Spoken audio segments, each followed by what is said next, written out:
Hello everyone, this is Dat Engineer Guy and welcome to another lecture of the special theory of relativity. So in the last class we talked about what exactly is relativity. We talked about its definition. We got into the four-dimensional world that we are living in. That's what I told you, that we are living in a 4D world. Right now, in today's class, we are going to talk about how Einstein derived his ideas from the works of Isaac Newton and James Clerk Maxwell to devise his theory of relativity with two postulates. We will also talk about the mathematical aspects of relativity. We will also get into the some practical experiments that were done to prove that Maxwell's law that the speed of light is a universal constant unless the medium does not change, obviously, is true. So let's get into that. So um, Albert Einstein, he took his ideas from two geniuses before his time. That was Sir Isaac Newton. Newton. Now, what did he actually say? That velocity is relative. As I explained you in the example which I had taken in the earlier class about that two blocks who were moving with constant velocity, right? So he said that velocity is the relative quantity that you are referring to. Velocity is relative. Velocity is relative. Okay. Now what Maxwell said, Sir James Clerk Maxwell, what he said, that speed of light is a universal constant. Speed of light is a universal constant. Universal constant unless medium does not change. Unless medium does not change. That is, speed of light is a universal constant, 3 into 10 raised to power 8 meters per second in air or in vacuum, right? Because if the medium changes, you know that refraction takes place, and because of that, speed of light gets slowed down if it is moving through a higher refractive index. If it is moving into a medium having lower refractive index than that of air, then the speed gets elevated. So that's what he said. Now there is a thought experiment behind this. Okay, this is not what he actually said. Okay, several experiments have been performed after that to prove that it is actually true. Okay, there is this particle. There is this particle called pion. Pion. Pion, represented by the symbol pi naught. Okay, pi naught. Okay, pi raised to power 0 or pi naught. Now what it basically does is that it is a very unstable radioactive particle. Okay, just like any particles like alpha and beta particles, there is this particle called pion. What it does is that it is very unstable even at room temperature, so it gets basically decayed into two gamma rays. Okay, two gamma rays. So what the physicist 1964 physicist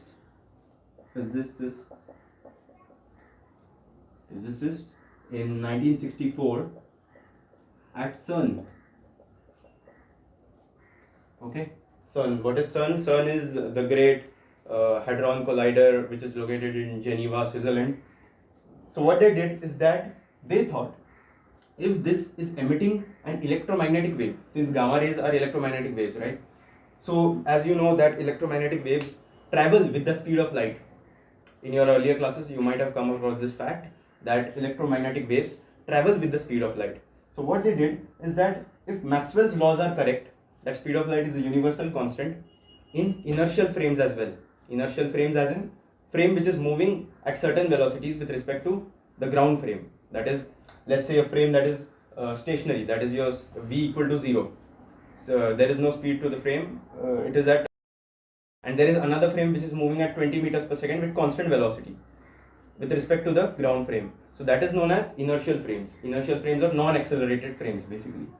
So what they did is that they took one pion at rest with respect to the laboratory they took pion at rest, okay, and they kept it to decay. So what will happen is that gamma rays will get emitted, and you have to record the speed of these gamma rays. You have to record the speed v of the gamma rays, okay. So this is the speed of the gamma rays if the pi naught is at rest. Next, what they did is that they tried to move this particle at greater speeds, that is at speed close to the speed of light, okay. If this happens, that the pion actually moves with speed close to the speed of light, then the gamma rays emitted should have the same velocity as the speed of light, right? Because they are moving in an inertial frame. The pi naught is moving in an inertial frame now with respect to the laboratory, which is at rest. It is moving at an inertial frame with velocity pi naught moving at velocity equal to 0.9975 times the speed of light. Now, it is practically impossible to achieve the speed of light for any particle. So, what is the best that they could try is 0.9975 times the speed of light, right? This was the speed that they moved the pion with, and tried to calculate what was the speed of the gamma rays which were liberated. Speed of the gamma rays. Now, to their surprise, or as predicted by James Clerk Maxwell, speed of the gamma rays in the first observation was 3 into 10 raised to power 8 meters per second, that is speed of light.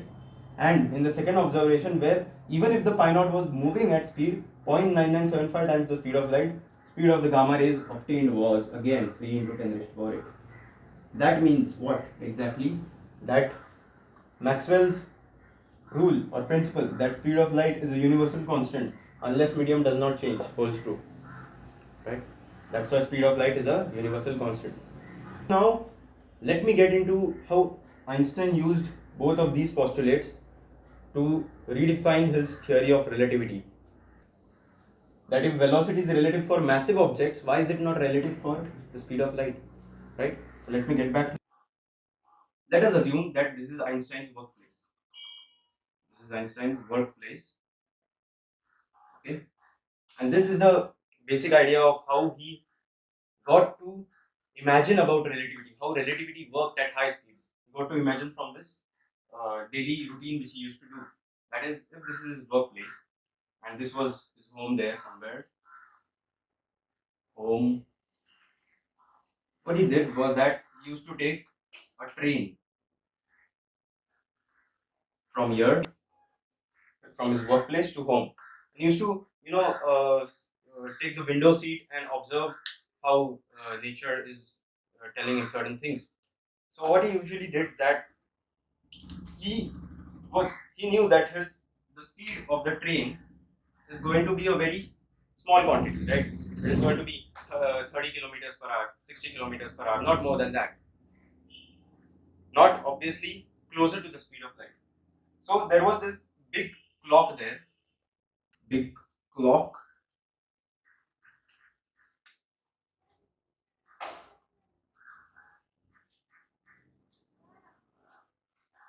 L 3 6 9. Okay, and he used to observe the hands of the clock. He used to observe the hands of the clock when he was moving with certain speed. You know, these hands of the clock, they will move constantly as seen from an observer at rest, right? Because, of course, let us say that the speed of the train was 30 kilometers per hour. Okay? And there was another guy standing here with speed, no speed, at rest. He was at rest and this guy is moving at 30 kilometers per hour. What difference could it be for both of them to see the clock? If it is 3 o'clock in the clock, then this guy would also observe 3 o'clock, this guy would also observe 3 o'clock, because relativity does not work at lower speeds.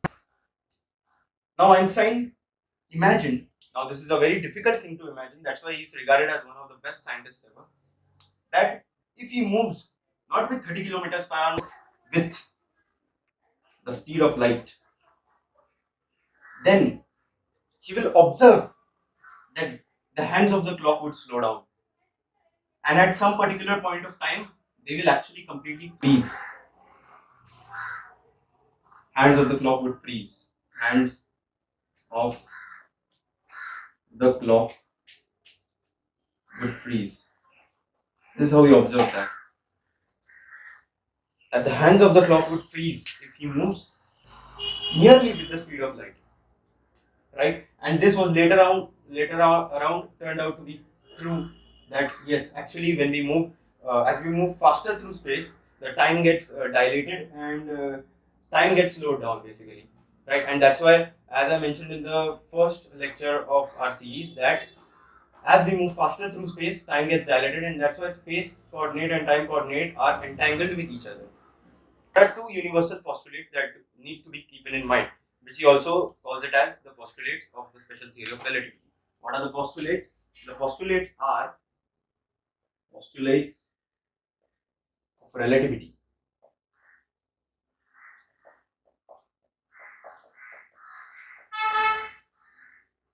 Are that first is that laws of nature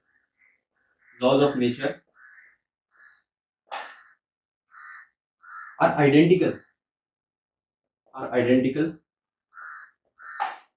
in inertial frames. Inertial frames, right? Laws of nature are identical in inertial frames, and the second one is that speed of light is universal constant. Speed of light is a universal constant.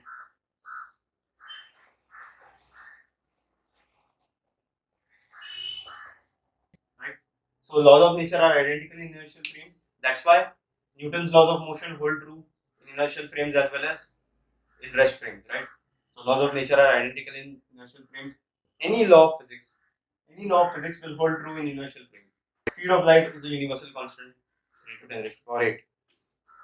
Now, the problem with this is that Newton says velocity is relative. Maxwell says speed of light is not relative. Einstein says time is the relative quantity. Einstein says time is the relative quantity. Of relativity, the first postulate says that laws of nature are identical in inertial frames. So basically, there was this guy called Galileo Galilei. Okay, so he said that the laws of mechanics hold true in all inertial frames. Laws of mechanics hold true in all inertial frames.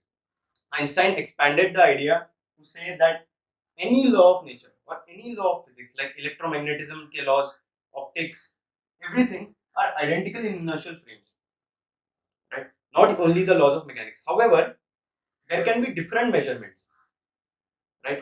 For example, you can note the speed of a certain object in the rest frame to be 30 meters per second, and in another inertial frame you can note it to be 60 meters per second, right? Measurements can be different, but the laws of nature or the laws of physics that bind these measurements are the same, right? This is what the postulate has to say. Another postulate, speed of light is a universal constant, or another way to say that is speed of light is the ultimate speed any object can reach. Speed of light is the ultimate speed any object can reach. That is the basic idea behind that. Now we talk about relativity parameters, like where exactly is relativity observed? As I mentioned earlier, it is observed in time. There are also two more parameters where relativity is observed. Relativity is observed in length. Relativity is observed in simultaneity. Right? For example, two events are simultaneous in a rest frame. Let there be two events that are simultaneous in a rest frame. Not necessarily that they are simultaneous in another inertial frame. Right? So we'll talk about that. There is relativity of length, there is relativity of time, there is relativity of simultaneity. So let's go to that. So before understanding the postulates of Sir Einstein, we need to first know the concept of time interval, or to make it more precise, the concept of time. Now, as you know that time is going to be goofed up in special theory of relativity, because earlier we used to assume that time remains same. When you used to talk about 11th standard physics and 12th standard physics, we used to talk that time is actually same, but here time will get dilated, right? So as it is, if we can't describe time, that means we cannot describe time interval, right? Even time interval has to be dilated. That's why Einstein said that there are two types of time intervals that you need to note down. Is that first is your proper time interval. proper time interval. Interval. What is proper time interval? And there is another thing called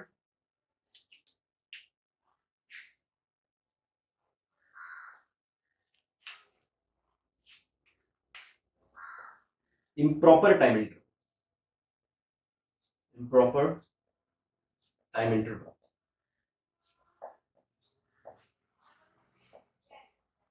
Now, what happens in a proper time interval and improper time interval? Before that, I need to give you a gist of what is an event, right? What is an event? Event is anything that happens. For example, bursting of a firecracker. That is an event, right? So we are going to talk about events which will be used to describe these two intervals. Proper time interval is that interval in which the events occur at the same place. Proper time interval is the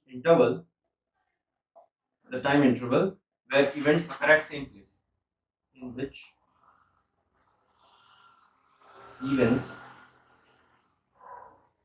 occur in same frame, in same place.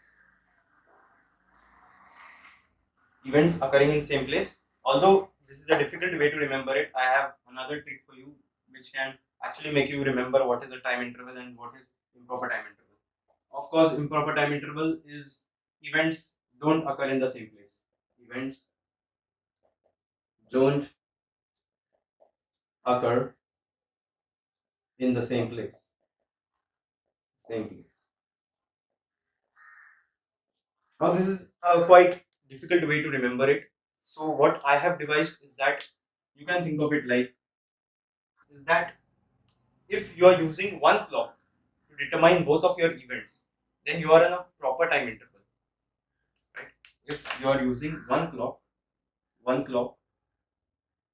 is required to describe both the events,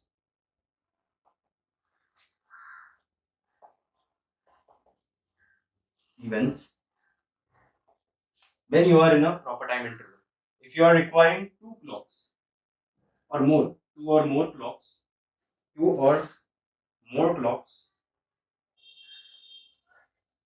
required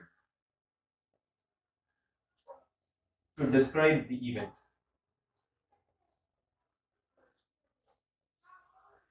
then you are moving in an improper time interval. Now I will explain about this also, that why I am using only clocks to make you memorize what is proper time interval and improper time interval with an example. Let's say there is an event E1 which is occurring at your x equal to 0, and there is another event E2 that is occurring at your x equal to L, right? So basically, let's assume we are moving only in the x direction. We are at x equal to 0, and there is another event occurring at x equal to L. What is an event? Again, anything that can happen. So even can be bursting of a firecracker, E2 can be playing a drum or something like that, right? So distance between these two events will be L. Let's say we are using a clock to measure the time. Okay, so at this time, let's say there is this stopwatch which we have, and it records t equal to 0. Okay, initially the stopwatch is not on. When we move the clock and we observe it at this, then the time recorded is t equal to t. Okay, t equal to t, some any time t.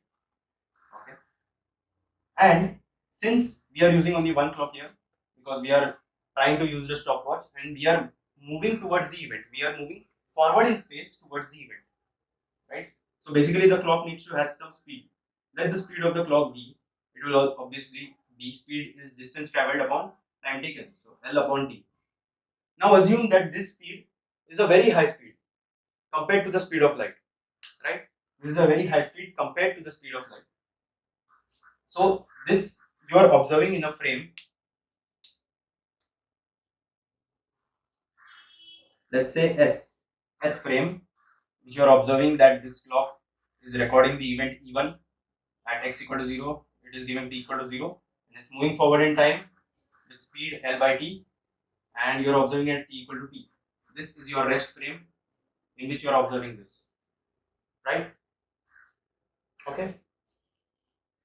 Now you have another observer who is moving with these clocks. He has some trolley kind of thing, and he has the same speed as that of the clocks, L by D, and he is observing these clocks. Right? He's moving. He reached here at t equal to t. So can you tell me how will he observe the clocks to be? How will he observe the clocks to be? He will observe that both of these clocks, or the one clock that is moving, is actually at rest, because this guy has the same speed as that of the clock. So we'll observe this to be at rest. Now what will happen is that, as you know, that as we move faster through space, time gets dilated, right? This is basically that was stated by Einstein during relativity, and I also explained you the train example which I had given you, that when he observed the hands of the clock from his workplace, while going from his workplace to his home, he observed that the hands of the clocks got dilated, right? That is, time got slowed down. So which frame would you think that time would get slowed down? Will it be in this frame? Let us call it S dash frame, that the observer is moving with velocity L by t, or will we observe it in a rest frame? Now, as you know, that there is no relative motion between the clock and the S dash frame, because according to the S dash frame, the clock is at rest. L by d both are moving with same speed. They will observe the clock to be at rest. Whereas this guy will observe the clock to be moving fast. So this guy will be the one who will observe that time will get dilated. That is, for this guy, if t is equal to 0 and t equal to t is the time that he records, then for this guy the time will get fastened. Time will get fast, because for this guy time gets slowed down. That means for this guy the time will get slowed down. So let us call. So where am I requiring two watches to define my time intervals, or to define my events? Where am I requiring two clocks? For this guy there is requirement of only one clock, because he is moving with the clock. That's why no relativity is observed for this guy. That means if this guy is using only one clock, that is, both events are at the same place occurring for this guy, that means he is in a proper time interval. That means what this guy will record is a proper time interval. Let me call it as S dash records the time as t equal to t, or t dash, let's say, because t equal to t is already taken for S, right? So t equal to t dash for S dash will observe it, right? And S will observe time to be dilated. Let us call it t, right? So for him, if the hands of the clock are, let's say, this was the earlier erstwhile position of the clock, then after t equal to t, this guy will observe it, or let's say S dash first. S dash will observe it at t equal to t dash. This is how S dash will observe the hands of the clock to be. We will observe it like this, right? T equal to t dash. And how will S observe it? At t equal to t.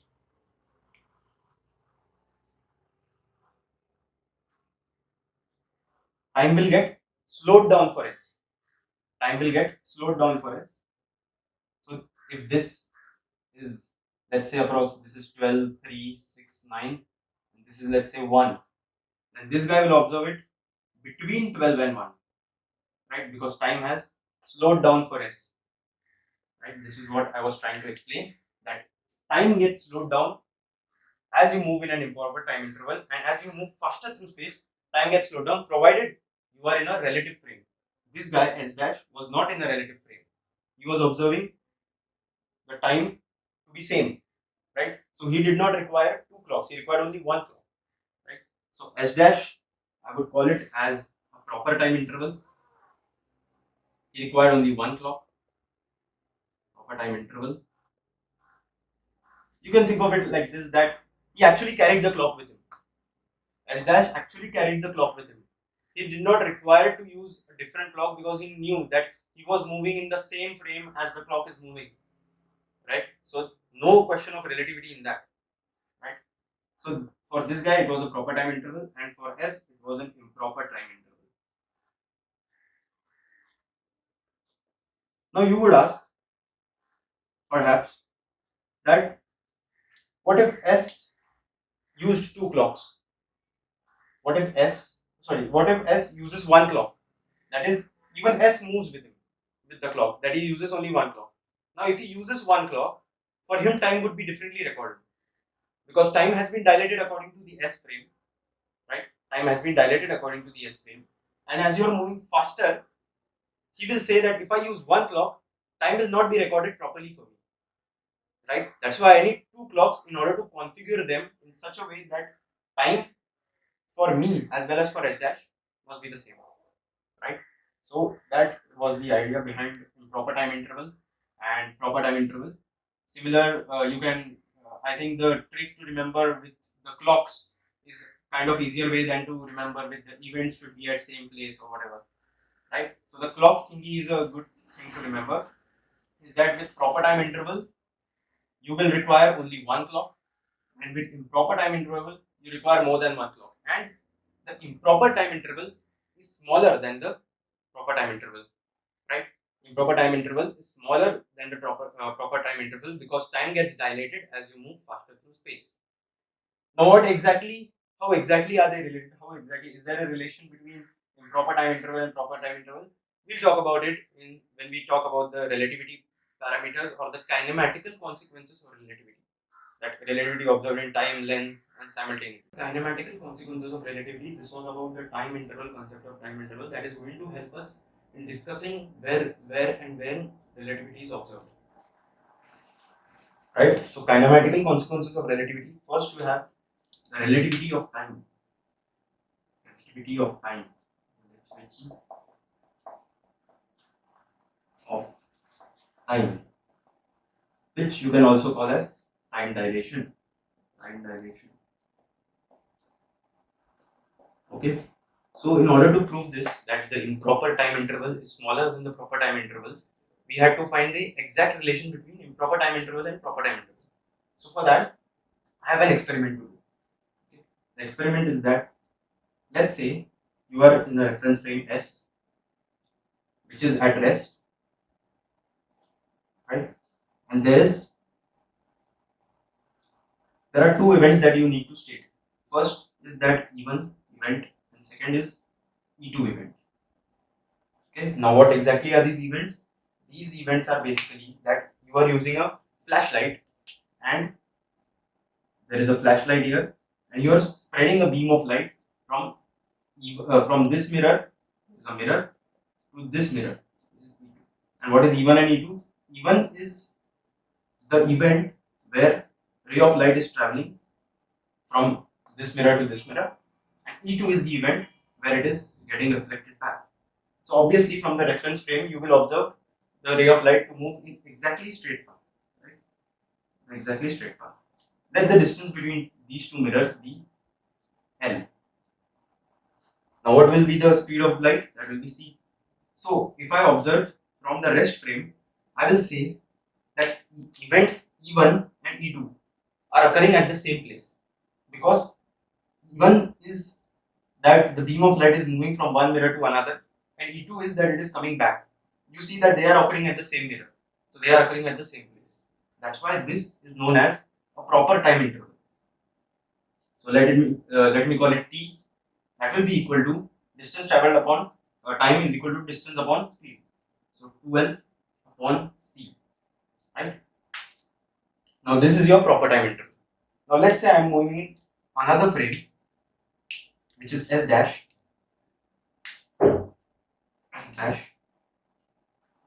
which is a man who is moving on a trolley at speed V towards this setup. Now, will he observe the same as seen through a rest frame? He will not, because this speed is very high compared to the speed of light. Right? It is very high. He is moving with high speeds closer to the speed of light. Right? So, what he will observe is that the mirrors are coming towards him. The mirrors are coming towards him. So, let's say the mirror was here initially. If he is moving with speed v, then according to him, these mirrors will also move with speed v. Agree with this? They will also move with speed v. Now, what generally we don't perceive is that light will also bend in this case. because you are moving with speeds higher and closer to the speed of light, right? So in this case, the beam of light shall also get reflected and it will fall down like this, right? Velocity v, then let's say in some time interval, let's say we'll call the time interval, let's say at t equal to 0 the mirror is here, and after a time, let's say we'll use the standard this t dash, and the light will get bent, as I said earlier. The light will get bent because the mirror, upper mirror is moving with speed v, and this lower mirror, as it moves with speed v, it will cover a distance, let's say x, okay, and provided the distance between separation between the mirrors remains same, okay, remains the same. Now let me draw a normal line through here, because we are now going to use Pythagoras theorem to calculate this distance, because see, we have to write time t dash as distance traveled by the ray of light divided by the speed of light, right? Distance traveled by the ray of light divided by the speed of light. So your distance we do not know, we cannot write L because now the light has bent its path, right? Bent its path. So this is x. Then what will be this length? Okay, let me just draw it somewhere here. It is basically forming a triangle. If you can see that this is x. Okay, there is this normal line which is of length L. Then what will be this distance? What will be this distance? This distance will be under the square root of L square plus x by 2 whole square, right? L square plus x by 2 whole square. Because this entire is x, and since this is a normal line, so x by 2, right? So L square plus x by 2 whole square. So what shall I write here? Total distance traveled, that will be this plus this. Now according to the property of similar triangles, these are similar triangles as well as congruent triangles. So this and this length will be the same. So you just have to add a factor of 2. So 2 times under the square root of L square plus x square by 4, right? Divided by speed of light. Okay. Now we basically have to solve this equation in such a way that we can relate both of these terms. So let us try to solve it. I'm solving it here. T dash 2 also I take it below. So ct dash divided by 2 in the denominator equal to under root of L square plus x square divided by 4. Squaring both sides, c t dash by 2 the whole square equal to L square plus x square upon 4, right? C t dash by 2 whole square equal to L square plus x square divided by 4. Now we just try to write this L in terms of t, right? First I'll open this again. This becomes c square t dash whole t dash square divided by 4 equal to L square plus x square divided by 4, right? Okay. Now basically what I have done, that I have assumed this x variable. Actually we can find out its value. The distance x here is speed of this mirror into time interval. Distance equal to speed into time interval. So I'll add that here. So that will become c square t dash whole square divided by 4 minus, I'll taking the x square here. So that becomes v square t dash whole square divided by 4 equal to L square. Now L square again can be written as ct divided by 2 whole square. So I'll write it here only. From here I am writing L equal to ct divided by 2. C square t square divided by 4, because we are squaring the terms, right? So what this has basically become, I'm taking it here again, is that c square, I'm taking the c square terms common, right? So that will become t dash square times c square minus b square, cancelling 4 on both sides, right, of the equation, equal to c square b square, right. Now I take this c square here, so basically your p dash square into 1 minus b square upon c square is going to become t square, right. Now uh, I take the square root on both sides of the equation, right. So that will become t dash times 1 minus b square by c square, the under the whole root, equal to t, right. T dash equal to t. Now I can again write this as final equation, t dash equal to t times upon under root of 1 minus b square upon c square, right. T dash equal to t times under root of 1 minus b square by c square, where t dash is your proper time interval and t is your proper time interval because the events are found same in the reference frame t. Now this again, now if you observe this equation carefully, v has to be less than c, right, because there is no possible speed where you can reach to the speed of light, right. You can try to be closest to it. That's why when I explained you the example of pion, it can reach to 0.9975 times the speed of light, not exactly to the speed of light, right. So v should be less than c. That means the quantity v by c is less than 1. That means v square by c square has to be less than 1, right, squaring both sides, right. That means if this is less than 1, then under root sign has to be positive, right. So 1 minus v square by c square, right, must be less than or greater than, sorry, okay, we'll go step by step. Minus v square by c square should be greater than minus 1. That means 1 minus v square by c square must be greater than 1 minus minus 1. 1 minus minus 1, that's 2, right. So this factor is square root of something which is greater than 2. That means this factor is obviously greater than 2, the denominator part of it. That means the improper time interval is smaller than the proper time interval, right. And if you know this, we can also write it as p dash equal to, let me call this factor as gamma times t, right. What is gamma? Gamma is 1 upon under root of 1 minus v square by c square. 1 upon under root of 1 minus v square by c square, and you can predict out that gamma will always be greater than 1, right, because the denominator is smaller than 1, smaller than 2. That means the numerator is going to be greater than 1, right. So that's why the proper time interval is smaller, improper time interval is smaller than the proper time interval by a factor of gamma, where gamma is greater than 1, right. So this is basically the time dilation equation. This is basically a time dilation equation, and a good statement that Einstein put is that moving clock slows down in time